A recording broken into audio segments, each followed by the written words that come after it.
സയ്യിദന്മാർ, ബഹുമാനപ്പെട്ട കൂറത്ത് സയ്യിദ് അവറുകളുടെ കുടുംബക്കാരായ അവരുടെ മക്കൾ, മരുമക്കളടങ്ങുന്ന സാദാത്യങ്ങൾ, മറ്റു സയ്യിദന്മാർ, ആലിമീങ്ങൾ, ഉമറാക്കൾ, ബഹുമാനപ്പെട്ട സയ്യിദ് അവറുകളെ സ്നേഹിച്ച് ഇവിടെ എത്തിച്ചേർന്ന സഹോദരി സഹോദരന്മാർ, ബഹുമാനപ്പെട്ട സയ്യിദ് അവറുകളെ സംബന്ധിച്ച് നമുക്ക് പരിചയമുള്ള കാര്യങ്ങൾ പറയുക എന്നതാണ് എന്നെപ്പോലുള്ള ആളുകൾക്ക് ചെയ്യാൻ കഴിയുന്നത്. ബഹുമാനപ്പെട്ട സയ്യിദ് അവറുകളെ കഴിഞ്ഞ 10 കൊല്ലമായി എനിക്ക് പരിചയമുണ്ട്. നമുക്ക് വിശുദ്ധ ഖുർആനിൽ ഔലിയാക്കളെ സംബന്ധിച്ച് ആരാണ് വലിയ, നമുക്കൊരു വലിയനോട് ദുആ കൊണ്ട് വസിയത്ത് ചെയ്യണം, ഒരാൾ ഔലിയാക്കളെ കാണണം, ഇതൊക്കെ നമ്മുടെ ജീവിതത്തിൻ്റെ ഒരു മോഹമാണ്. എങ്കിൽ ആരാണ് ഔലിയാക്കൾ എന്ന് വിശുദ്ധ ഖുർആൻ നമ്മളോട് പറയുന്നത്? വിഷമവും സങ്കടവും ഇല്ലാത്ത ആളുകളാണ്. അലാ ഇന്ന ഔലിയാ അല്ലാഹി ലാ ഖൗഫുൻ അലൈഹിം വലാ ഹും യഹ്സനൂൻ.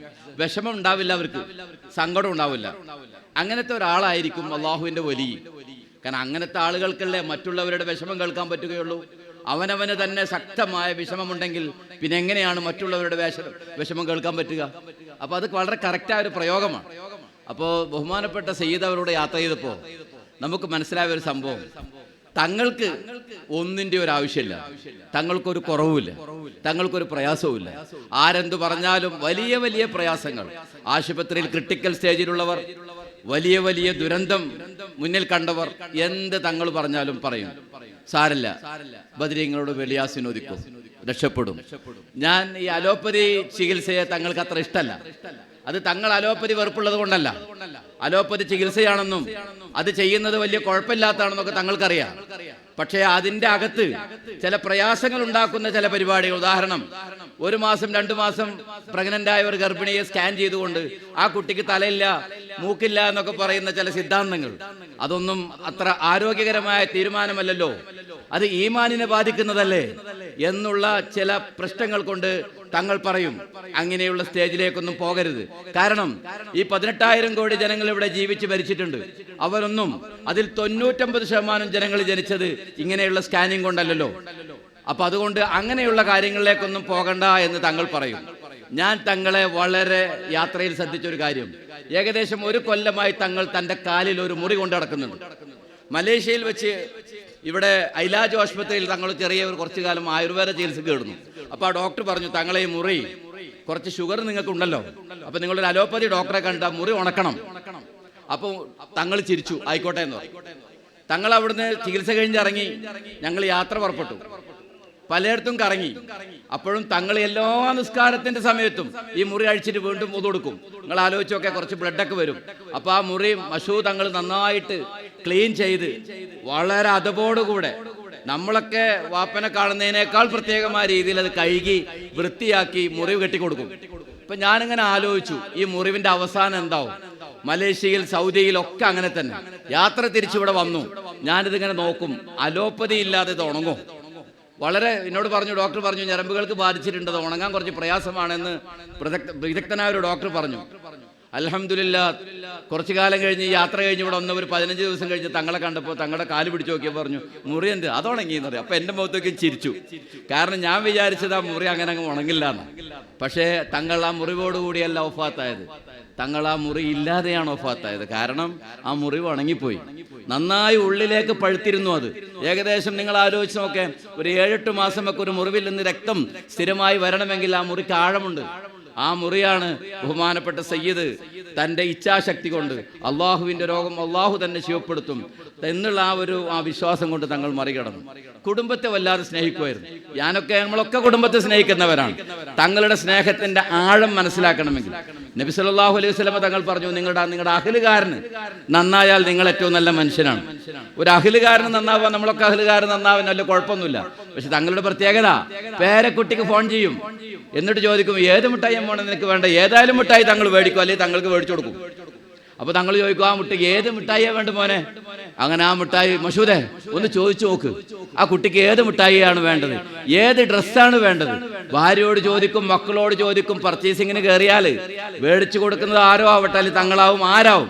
പക്ഷേ ബഹുമാനപ്പെട്ട സയ്യിദ് അവർകൾ ആ കുടുംബത്തിന്റെ ഇഷ്ടത്തിനനുസരിച്ച് സാധനം വളരെ മിതമായ രീതിയിൽ വാങ്ങിച്ച് വെക്കുകയും ആ കുട്ടികൾ തന്റെ വരവിനെ ഇത്രമാത്രം കാത്തിരിക്കുകയും ചെയ്യുന്ന ഒരു കുടുംബസ്നേഹം, അത് നമുക്ക് വേറെ എവിടെയും കാണാൻ കഴിയില്ല.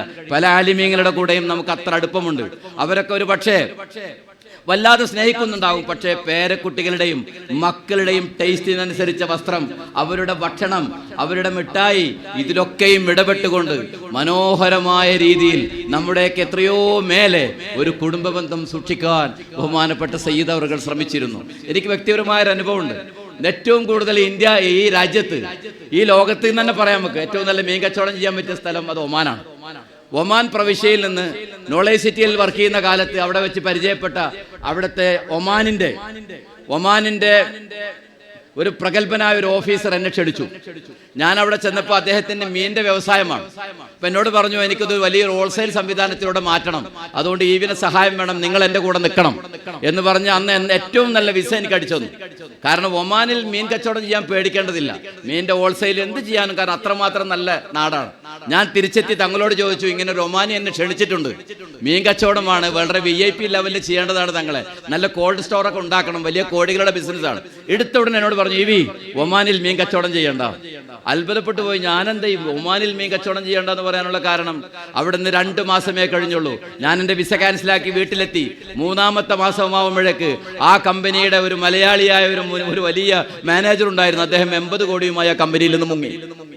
അപ്പോഴാണ് ഞാൻ എൻ്റെ അത്ഭുതം ഞാൻ ചിന്തിച്ചത്, ഞാനെങ്ങാനും ആ കമ്പനിയിൽ തുടർന്നിരുന്നെങ്കിൽ ഇന്ന് നിങ്ങളോട് സംസാരിക്കാൻ ഉണ്ടാവുമായിരുന്നില്ല. കാരണം ഒമാനിന്റെ ജയിലിൽ കിടക്കും. ആരും ഒക്കിയാലും അവിടെയുള്ള മുഴുവൻ ആളുകളെയും കൊണ്ട് കൂട്ടുന്ന പണിയാണ് ഗൾഫ് രാജ്യങ്ങളിൽ ഉണ്ടാവുക.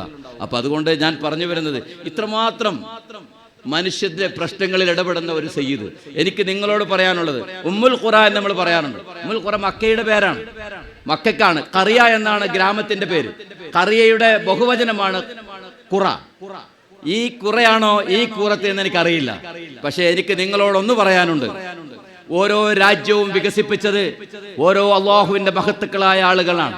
ഇബ്രാഹിം നബിയുടെ വരവാണ് ഇന്ന് നാം ആരാധിക്കുന്ന കഅബയിലേക്ക് മനുഷ്യ സഞ്ചയത്തെ തിരിച്ചു വെച്ചത്.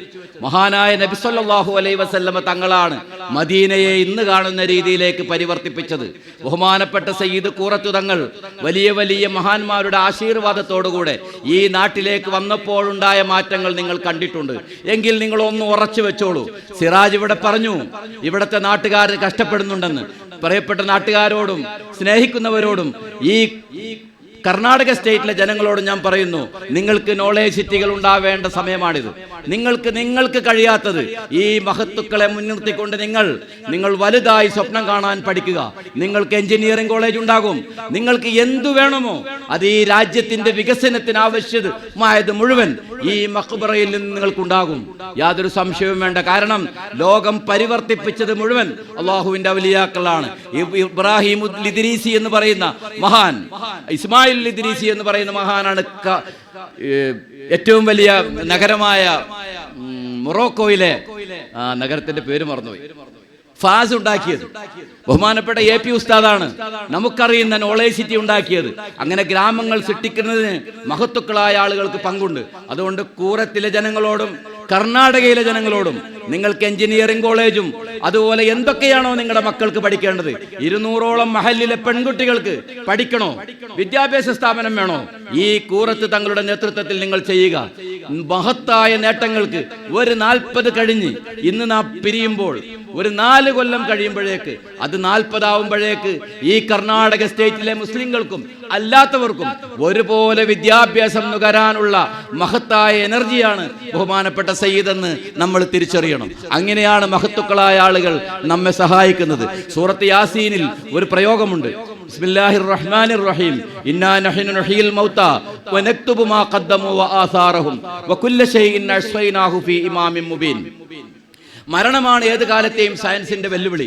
ആ മരണത്തെ മുന്നിൽ വെച്ചുകൊണ്ട് അല്ലാഹു പറയുന്നു, ഞാനാണ് മരിച്ചവരെ ജീവിപ്പിക്കുന്നത്. പിന്നെ നിങ്ങൾക്ക് കേൾക്കണോ, നക്തുബു, നാം എഴുതി വെക്കുന്നുണ്ട്, മാ ഖദ്ദമു, ചെയ്തത് എന്നതാണ് നമ്മൾ അർത്ഥം വെക്കാറ്. വലിയ വലിയ യുസ്വലിയെ പോലുള്ള ആളുകളൊക്കെ, യുസ്വലി എന്ന് പറഞ്ഞാൽ ഖുർആൻ ട്രാൻസ്ലേറ്ററായ ഇംഗ്ലീഷ് പണ്ഡിതനാണ്. അദ്ദേഹം പറഞ്ഞു, ഇനീഷ്യേറ്റഡ്, എന്തെങ്കിലും ഒരു കാര്യത്തിന് തുടക്കം കുറിക്കുക, ആസാറുഹും, അതിന്റെ സബ്സിക്വൻസസും. സബ്സിക്വൻസസ് എന്ന് പറഞ്ഞാൽ അനന്തരഫലം. അനന്തരഫലം എന്ന് പറഞ്ഞാൽ ഒരു മാവ് നട്ടിട്ട് അതിൽ നിന്ന് എത്ര മാങ്ങകളാണ് പുറം ലോകത്ത് പോയി മുളക്കുന്നത്, അതിൽ നിന്ന് എത്ര മുളക്കും, അതൊന്നും കണക്കാക്കാൻ നമുക്ക് കഴിയില്ല. അല്ലാഹു പറയുന്നു, കുല്ല ഷൈഇൻ അഹ്സൈനാഹു ഫീ ഇമാമിൻ മുബീൻ, അതൊക്കെ എൻ്റെ ഡിക്ഷണറിയിൽ കൃത്യമായി ഞാൻ എഴുതി വെക്കുന്നുണ്ട്. ഇങ്ങനെയുള്ള മഹത്വക്കളാണിത്. അതുകൊണ്ട് നമുക്ക് വലിയ സാമ്രാജ്യങ്ങൾ പണിയാനുള്ള ഊർജ്ജമാണിത്. അല്ലാഹു റബ്ബുൽ ഇസ്സത്ത് ഈ നാടിനെയും ഈ പരിസരത്തെയും ഈ സ്റ്റേറ്റിനെയും നമ്മുടെ സ്റ്റേറ്റുകളൊക്കെയും ഈ മഹത്വക്കളുടെ അനുഭവത്തിലും അറിവിലും വലിയ ദറജകൾ നൽകുന്നതാക്കുമാറാകട്ടെ എന്ന് ദുആ ചെയ്തുകൊണ്ട് ഞാൻ എൻ്റെ വാക്കുകൾ ഉപസംഹരിക്കുന്നു. ആഖിറു ദഅവാനാ അൽഹംദുലില്ലാഹി റബ്ബിൽ ആലമീൻ. അസ്സലാമു അലൈക്കും.